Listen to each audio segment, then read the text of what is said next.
The past few years, retailers like the Home Depot have been plagued by shoplifters. This goes beyond petty theft in a lot of cases and into organized crime.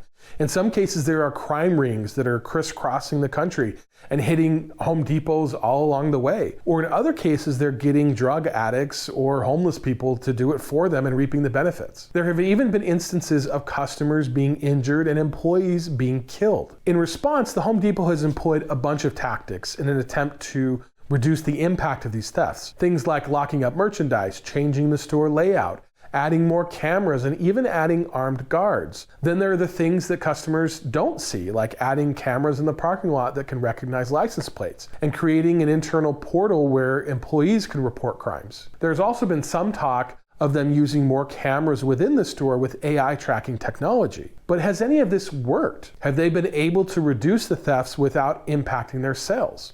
Well, let's talk about it.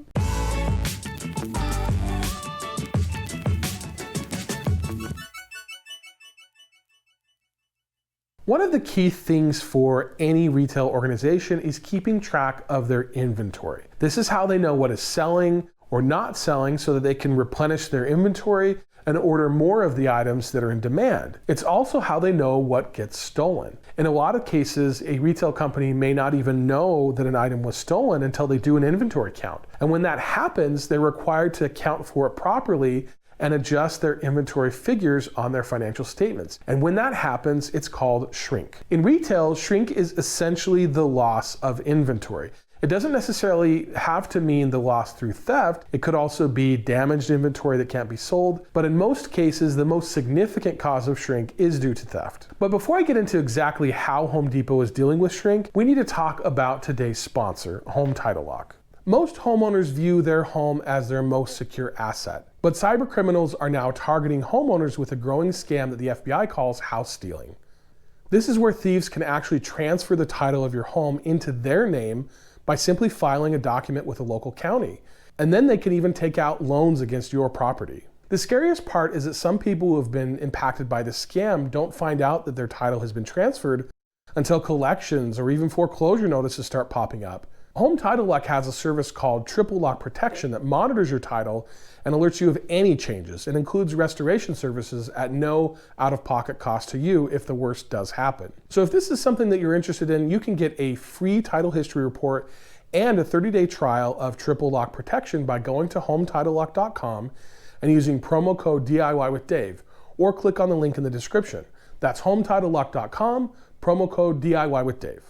Now back to the Home Depot. So the Home Depot rarely reports on specific numbers related to shrink, but it does discuss them in earnings calls and other forums. And in 2024, they disclosed that there had been over 142,000 specific incidents of shrink reported at their stores in 2023. In one instance, there was a report of a guy who was driving from Home Depot to Home Depot, stuffing vanity cabinets with expensive circuit breakers and other equipment, and then buying the cabinets for a few $100 with all the electrical and other stuff inside. He would then return the vanity cabinet a few days later, getting his money back while walking away with all of the stolen merchandise. He did this at a bunch of different Lowe's and Home Depot stores and ultimately got away with over $82,000 worth of merchandise before he was caught. The worst instance, in my opinion, was in Florida in 2023. A pastor who was running a halfway house recruited those people to steal from Home Depot and then sold the items on eBay and cost the Home Depot around $1.4 million. But how do these thefts actually impact the Home Depot?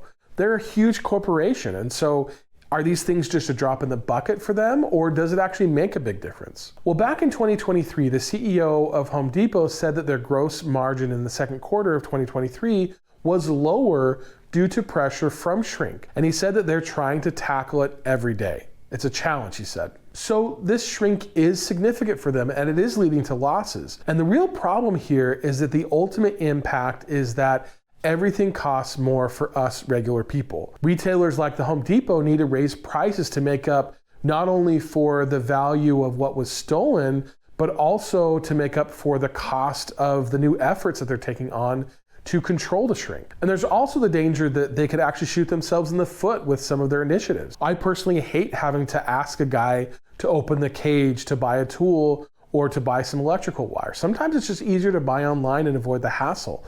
and they could be losing out on sales because of that. In other instances, some of their cost-cutting measures are actually causing problems as well.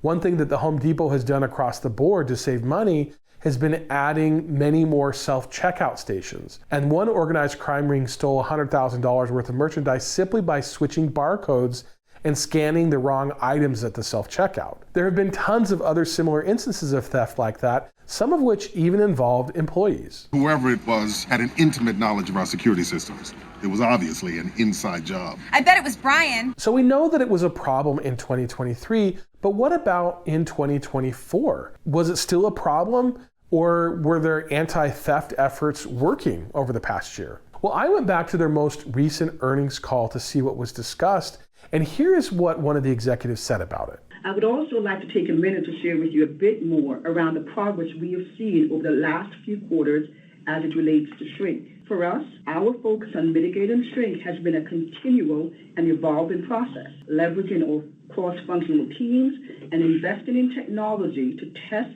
and learn the most effective methods of reducing shrink.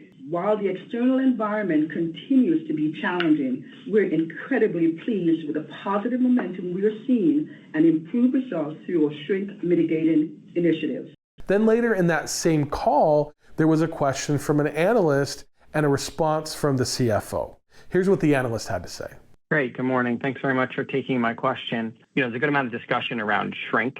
You've made a lot of progress there. Can you help us understand how much of an opportunity that is over the medium term? Is this something that's in the 10 to 20 basis points, or could it be something more meaningful over time? And then here was the response from the CFO. As far as shrink goes, look, we are frankly just head down, and the teams are working so hard every single day. They have made major investments, not just financially, but also in the amazing number of initiatives they've brought forward to combat, in essence, the results of organized retail theft and other crime. This is a problem for all of retail. It's hard to quantify. What we can tell you is that our investments are paying off. They've led now to multiple quarters of benefits year over year, tangible results from investments we've made. That does not mean that the operating environment is getting any easier. In fact, it's getting harder and harder. So our hats are off to our teams, and it's an everyday initiative that our teams are fighting every single day. So a couple of things here. First of all, the CFO says that this is a problem for all of retail, and he's right. A lot of other stores are experiencing similar challenges, and many of them have responded by actually closing locations in areas where there's a lot of crime. This includes companies like Target and Walmart. Home Depot has said that they are not planning on closing any stores because of shrink and theft, and so they're really dependent upon their risk mitigation strategies to work. And from what they're saying, their efforts appear to be working. The losses from shrink are going down, and while they say that the environment is still challenging, in their words, they have seen some positive momentum. Now that is great for them, but there is one other thing that I think needs to be discussed as part of this conversation, and that is the root causes. What is the root cause of this type of crime? Now, there could be a million different answers to that question based upon a million different scenarios, but at the end of the day, in my view, it has a lot to do with the economy, the poor economy. If people can't find a job or they can't afford to live, they start doing desperate things. In fact, here are a few graphs of crimes that have been committed over the past few years. Murders, aggravated assaults, burglaries, and other thefts all peaked around 2021 or 2022, but they're now down. Murders in 2024 were down 10.7%. Aggravated assaults were down 2.2%. Burglaries and thefts are down 6.8% and 5.4% respectively.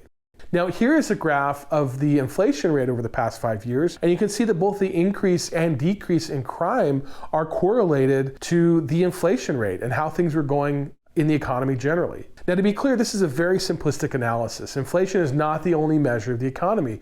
But my point is that when people feel that they have no other options, that's when you see crime spike. And let's be honest with ourselves, the past few years have been very rough for a lot of people. So here's my point. While crime and its root causes are complicated, it does appear that the economy has gotten better. Overall crime rates have decreased. So while Home Depot is saying that they are seeing a payoff from their efforts against shrink, it could very well be that they're just benefiting from a decrease in crime overall. It's tough to say. And at the end of the day, Home Depot has no control over the root causes of crime. All they can do are the efforts that they're doing in their stores to reduce it and to reduce the impacts of it. But there have been other efforts made. There's been some legislation. There's a new law called the Informed Consumer Act, which requires online sellers, companies like eBay and other places like that, to actually look into some of their largest sellers and make sure that they know that they're actually legitimate sellers and not, the heads of organized crime rings. And so there have been some efforts, some positive efforts in law enforcement and government and in laws to make sure that these things aren't as impactful so that we don't have to bear the burden and the cost of all of these thefts. But I want to know what you think. Do you think that the root cause of all these issues is the economy, or is it something else? Do you think that things are going to get better, or do you think that things are going to actually get worse? Do you think that Home Depot's efforts get in the way of a regular shopper and make you want to shop elsewhere, or does it not bother you at all? Be sure to leave me a comment and let me know your thoughts. As always, thank you for watching. I hope that you enjoyed this video, and if you did, be sure to share with somebody who would also like it. Be sure to hit that like button and subscribe. Also, I first talked about this topic about a year ago, and if you want to check out that video, you can click on one of the links here, and I'll see you in the next one.